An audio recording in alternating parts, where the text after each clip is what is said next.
pleasure to introduce Mr. Omar Samra, class of 2000, who returns to his alma mater as today's keynote speaker. Mr. Samra is an adventurer, entrepreneur, and advocate for social impact.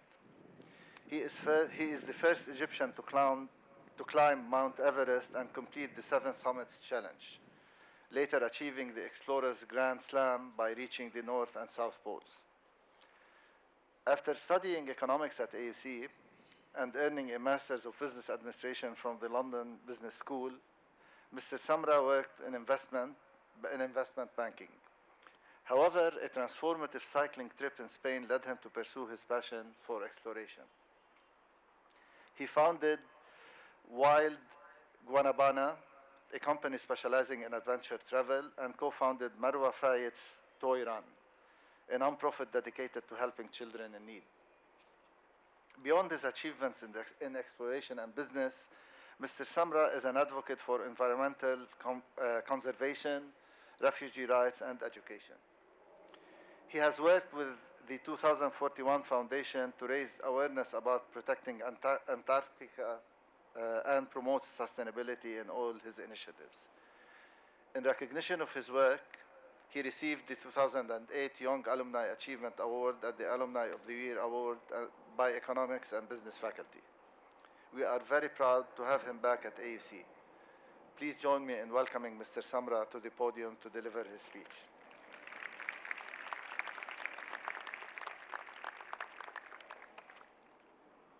Good afternoon, everyone. Graduation day. You made it. You survived the exams, the all-nighters, the group projects where one person disappeared and somehow still got credit. And now you're standing at the edge of something new. And a world, and now let's be honest, is a little chaotic. There's a lot of pressure on you this moment. The world expects you to have a plan, a career path, a 5-year roadmap, something that makes your family nod approvingly when they introduce you at gatherings. Some of you have that plan. Some of you are winging it, and some of you are silently panicking because everyone around you seems to have it figured out. Well, let me share with you something that took me years to understand. No one has it all figured out. And the ones who say they do, they're either delusional or haven't lived long enough for life to deal them its toughest blows. So you have no clue what you want? Good. That means you're open to life's possibilities. That means that life still has room to surprise you. And that's a beautiful thing. 2 years into my career, I had seemingly done everything right. I had a prestigious degree from AUC, which I'm very proud of, a high-paying job in investment banking. I was living in a swanky neighborhood in London, about to get promoted, and could afford to travel wherever I wanted. And yet, every morning, I sat at my desk and felt, well, nothing really. I felt very empty, like I was living someone else's life, like I had been handed a script and told just to follow it, when deep down, I knew I wasn't the main character in my own story. Then one day I was having lunch with my friend, Dennis. Dennis was the most adventurous person I knew at the time. And we'd spend our lunch breaks dreaming about how one day we're going to quit our jobs and travel the world. It was all just talk until this one fateful day. I had asked him to bring his map from a journey he talked to me about, where he'd cycled from Nice in France to Naples in Italy. I remember I couldn't wait for the waiter to clear our table when Dennis almost cinematically unfurled his map. It was just like I'd imagined. It was creased everywhere, covered in scribbles and post-it notes. It was perfect. As he spoke about his adventure, I wasn't just listening. I was there with him, hanging on to every word. I could feel the wind in my face, like I do now, the endless unknown stretching as far as the eye could see, and for the first time in my life, I knew what I wanted. I wanted to do exactly like Dennis, but it made 0 sense. Traveling on a bicycle across Europe to spend all the money I had saved seemed like the opposite of what I was told I'm here to do. After lunch, Dennis went back to work, but I couldn't. I paced through the city, my mind still in the mountains, feeling something beginning to shift inside of me. I found myself in a small bookstore, tucked away from the main street, and made a beeline for the map section. There were hundreds of them, neatly stacked, waiting. And I knew what to do. I took a deep breath, closed my eyes, ran my fingers over the map edges, and let instinct decide. When I opened my eyes, I was holding a map of Andalusia in the south of Spain, a place I had never really considered, but yet somehow it had chosen me. That weekend, I bought a bicycle and immediately began to train. Time flew by, and 3 months later, I was on a plane to Sevilla with a bicycle, zero knowledge of Spanish, a poor sense of direction, and that same magical map that called out to me all these weeks ago, a map that had already begun to look a lot like Dennis's. Truth be told, the trip was brutal. The summer heat was so intense that it forced me to cycle at night.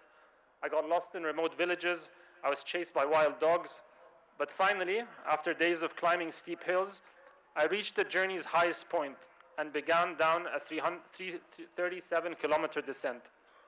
I took my foot off the pedal, finally resting my tired legs, and looked down in the distance below where the Atlantic Ocean and the Mediterranean met. A cool wind was blowing in my face. I began to smile and then laughed uncontrollably. For the first time in my life, I had everything I needed inside. I felt joy, I felt free, and I'll never forget that moment. And from that point, everything changed. I went back to London to my same job, but I wasn't the same person. I sat at my desk, and all I could think about was how different I had felt that day, how alive I had been. And suddenly, it all came rushing in. I had to quit. On my job, on my parents' hopes and dreams, on all what is expected of me, so I could be me. But here's the thing. Now it was no longer about the inspiration of the open road. This fear of losing everything was all too real. Because here is what no one tells you. The hardest part isn't finding your truth, it's what happens when you do. I had seen the other side, and now I had a choice. Stay in a life I knew wasn't mine, or step into the unknown on a hunch. I was terrified, but I was equally conscious of the fact that courage was not a prerequisite to do the right thing. I also realized that courage is not the absence of fear. It is going ahead with something while feeling afraid in every fiber of your being. So despite all popular advice and my parents' dismay, I quit my job, gathered my savings, shouldered a backpack, and traveled across Asia and Latin America alone for 370 days. And in the process, spent every dime I had. There were moments when I thought, what have you done? But there was also something else, something I hadn't felt before: alignment, authenticity. For the first time, I wasn't following a preordained path. I was charting my own. What's more is that on that trip, I learned to high-altitude climb. That experience formed the foundation of the skill set that got me to the top of Everest years later, and the knowledge I needed to start my company. They say you can only connect the dots of your life backwards, but you can also manifest them forward. You see, if I hadn't asked Dennis to tell me his story, I wouldn't have gone to Andalusia. And if I hadn't gone to Andalusia, I wouldn't have been inspired to quit my job and travel the world. And if I hadn't done that, I wouldn't have climbed Everest or started my company. 2 reasons why I'm standing in front of you here today. Remember, you can only connect the dots backwards, but you can always manifest them forward. But here's what's crazy. None of this was planned. I didn't sit down with a 5-year roadmap. I just made the simplest decision possible every single day. I followed what felt true to my heart. The world will try to strip you of who you are. It will tell you to follow the safest path, to do what's expected, to fit in, to succeed in ways that look good on paper but might feel hollow inside. But the one thing required of you is to be real. Authenticity is not a buzzword. It's a survival tool. Because when everything else falls away, when careers change or end, when relationships shift, when life deals you its toughest blows, the only thing you will have left is you. And yet, we live in a time where everything is pulling us away from exactly that. Social media tells us to curate, filter, edit. Society tells us to be productive, optimized, efficient. The world tells us that success is in numbers, a paycheck, a title, a following. What if true success lies in one simple question? How directly or how closely do my actions and choices align with who I really am? You might be wondering, how do we do this? How do we trust ourselves in a world that's constantly trying to define us and tell us what to do? If you don't remember anything I say today, remember these 4 things. First, be present. Some of the biggest moments of your life won't feel big when they happen. Pay attention and hold on to them. This is like the epic moment I had on that big bicycle descent I told you about. Second, be inquisitive. You don't have to figure everything out today, but apply deep curiosity in everything you do. I did that when I got back to the bank, contrasting how I felt then with how I felt in that moment in Spain. Third, be courageous. Fear doesn't mean stop. It means this matters. Seek discomfort and embrace uncertainty, just like the decision to quit my job and actually follow through with it. And finally, be malleable. Who you are today is not who you'll be tomorrow. And that's a good thing. Accept change of identity as a natural life process, like how I went from full-time banker to traveler at that time. So be present, be inquisitive, be courageous, and be malleable. If you consistently do these things, life will unfold in magical ways that exceed your wildest expectations. So go out into the world, take the leaps of faith, trust your intuition. It already knows the person you need to become. And most of all, be real. The world doesn't need another copy-paste existence.